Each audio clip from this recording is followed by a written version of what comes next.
Welcome to the Lining in the Cloud podcast. I'm your host, Lex Tan. Thank you so much for downloading and listening to this podcast today. If you wish to reach me, you can contact me on Facebook, Twitter, and Instagram by messaging me at LexTanMedia. Now, to give you a little bit of background about how this show came about, the idea for this podcast came about back in 2017 while I was in school for broadcasting at Humber North. Now, thanks to my classmate Jacob McCourt, we were able to write down ideas for a format for a positivity podcast. And the reason is, there's so much negativity on the airwaves. There's so much negativity on social media. And unfortunately, there might even be a lot of negativity in your own life. Now, whatever that negativity is and wherever it comes from, let's not ignore that it exists. But let's focus on finding that silver lining or the positivity that you need and help make your day a little brighter.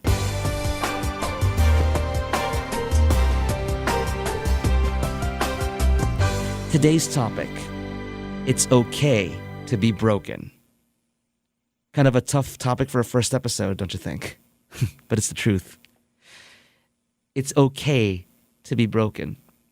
Now, as I'm saying this, I'm also thinking how wonderful, yes, it is to be broken when you're Matt Hardy of the WWE.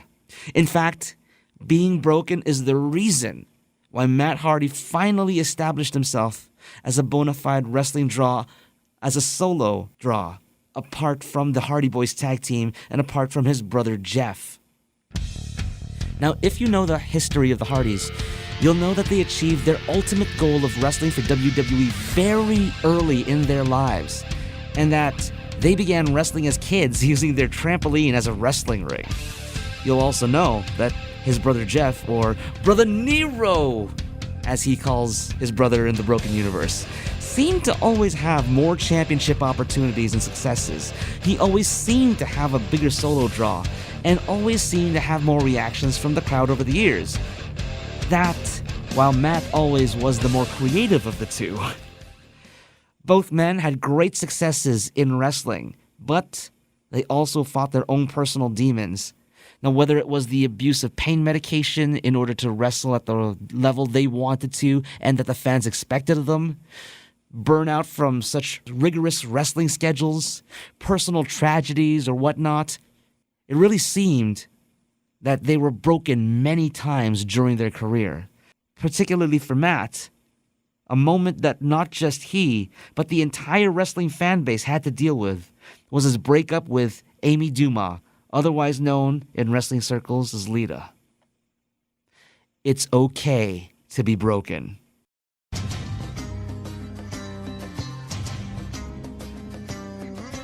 Lita was one of the pioneers of modern women's wrestling at a time when women's wrestling in WWE consisted of bra and panties matches or eggnog wrestling matches at Christmas time or lingerie pillow fights.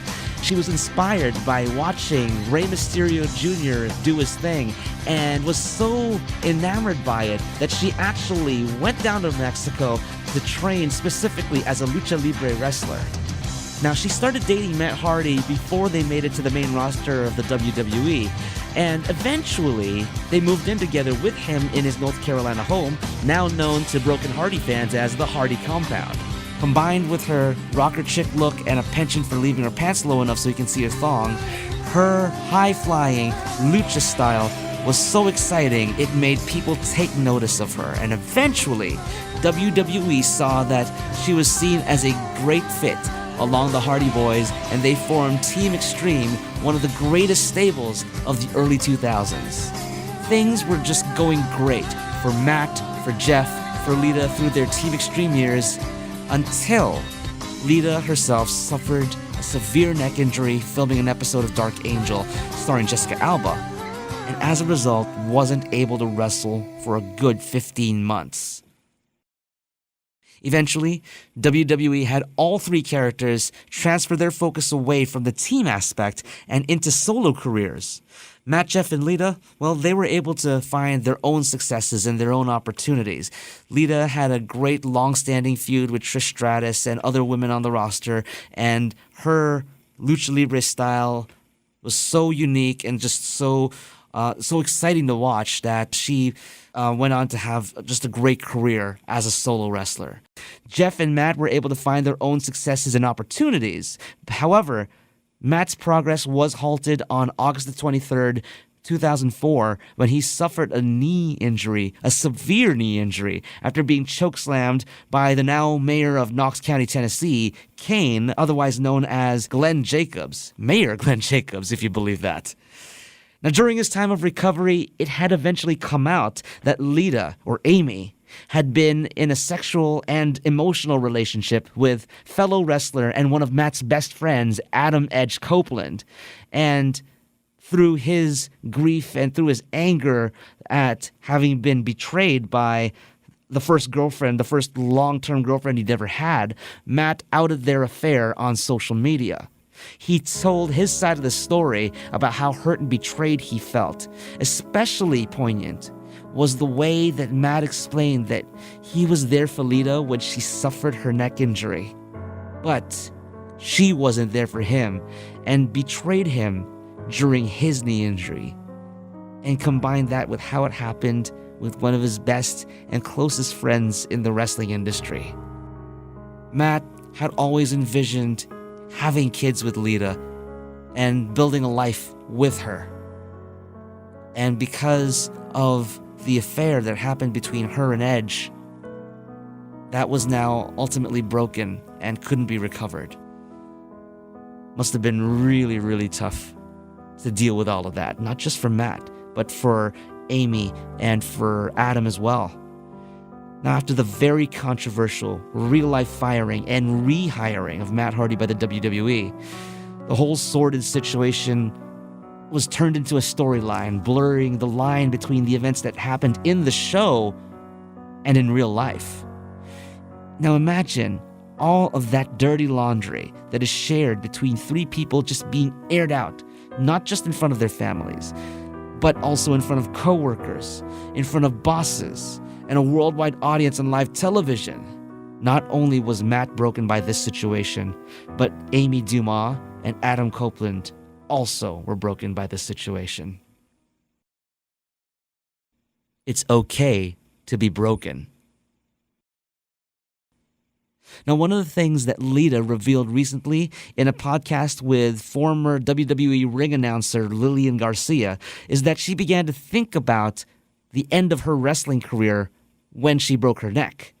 And because wrestling is the bond that Lita and Matt shared together, once they're no longer wrestlers, she felt that their relationship wasn't going to survive.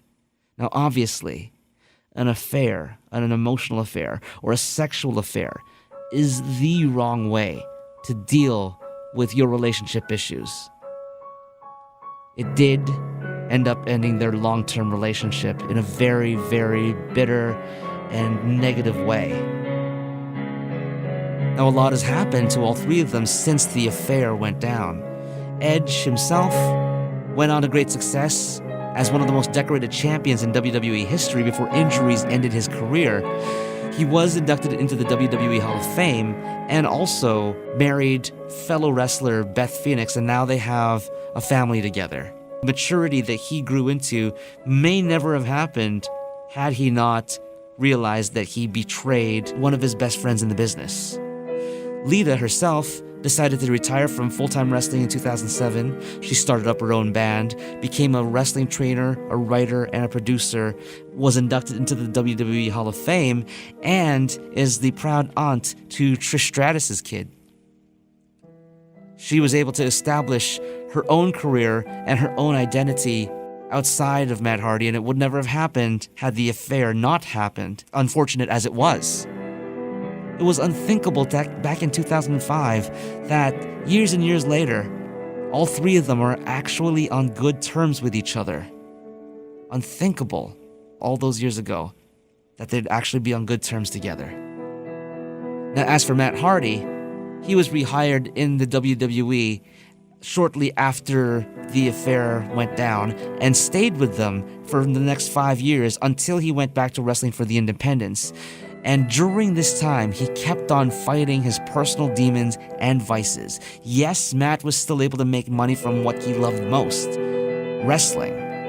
But he was able to admit as well, too, eventually, that he made so many bad choices that he felt and admitted that he was fading away, rendering himself as obsolete and deleting himself. But even through this time of struggle, he was also able to find love again. And this time, the love that he found would be with what each person strives to find. A love that builds the both of you up. A love that makes both of you better for being together. A love where you know you can grow up and grow old with, knowing that you have each other's back for the rest of your lives. And he found that with a woman named Rebecca Reyes. Rebby and Matt started dating in 2011 and were married in 2013. Now they have 2 children, Maxwell and Wolfgang, and they're well known by fans of Matt Hardy and the entire wrestling world because of one word: broken. As was mentioned earlier, Matt was always the more creative of the brothers, and his creativity all came to a head in 2016 when he was having another feud with his brother Jeff. Through his feud with Jeff, he began to create his broken Matt Hardy persona that has an over-the-top personality and a connection to the supernatural world ruled by 7 deities, sporting a white streak in his hair and having a unique take on a pseudo-British accent, with an obsession with deleting his brother.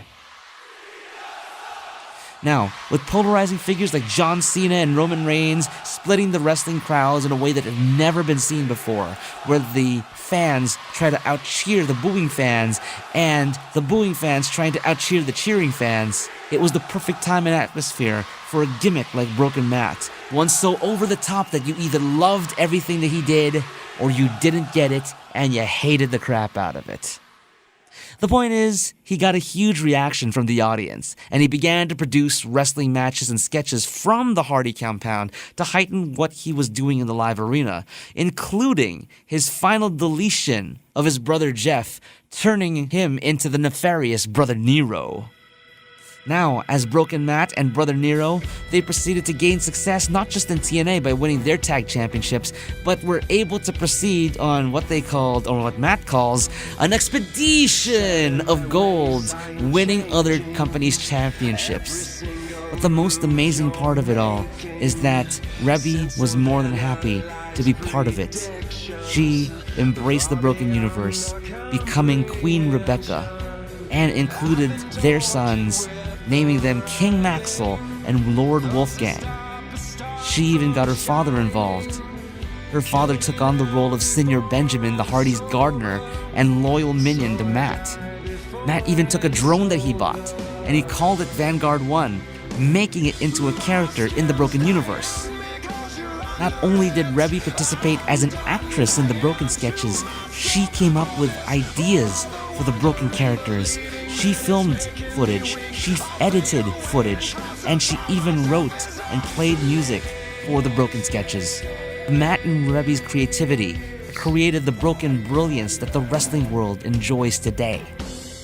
It was because of this partnership that Matt was finally the main attraction, with his brother Jeff happily participating in something that not only made both of them shine, but elevating his brother Matt to heights he'd never been to. It was because of this partnership, and it was because of their relationship bearing fruit and growing in the wrestling world, that the Hardys realized their final goal as wrestlers, to go home to the WWE and write the final chapters of their wrestling careers. All because Matt was broken. It's okay to be broken. When their expedition of gold ended along with their run in TNA wrestling, almost no one knew that they would be returning to WWE at WrestleMania 33. Some in the Orlando crowd had a funny feeling something was up when the New Day announced there would be a surprise entrant in that night's ladder match for the Tag Team Championship. The 75,000 in attendance were sent into a shocked frenzy when they heard the opening drum, bass, and guitar lines of their original theme song, Loaded by Zach Tempest. And according to YouTube videos, so did many in the entire world watching on the WWE Network. And Rebecca Hardy and Jeff's wife Beth were watching from backstage, just so proud and so happy for their husbands being welcomed back by their legions of fans who had followed them throughout their careers. But the most beautiful thing that Matt had going for him that night was not how he was on top of the mountain when he climbed the ladder and held both tag titles high above his head. Backstage, Rebby was so proud, crying tears of joy, beaming for her husband. Instead of looking at Matt's success and thinking, how long can we last after he's done wrestling in the way that Lita did? Rebby saw Matt's joy and happiness, returning to the WWE with his brother, and was just so happy and joyful to see him so happy and joyful.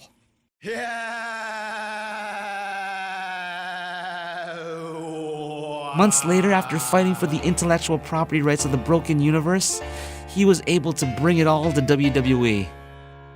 Woken or broken, whatever he wished to call it or use it, it was all his. And it is his legacy to the wrestling world, and it is his legacy for his family with Rebecca, with Maxwell, and with Wolfgang. Matt Hardy found the love, the success, the support through his struggles and failures, and joy with the people whom he loved and was truly loved by. But he never would have found that if things with Amy Dumas hadn't been broken, if things with Amy Dumas hadn't ended. One of the things that he said in his official promo after being rehired by the WWE after the affair, he said, Matt Hardy will not die. He may be broken, but he did not die. And now, he is both broken and woken. Matt Hardy is an example of what has been mentioned over and over again during this podcast. It's okay to be broken. Yes, it is okay to be broken. It's okay to be broken because it can lead you to being woken. Again, if you want to reach me, look for me on Facebook under the name Lex Tan, and contact me on Twitter and Instagram at Lex Tan Media. I'm Lex Tan, and that is the lining in the cloud.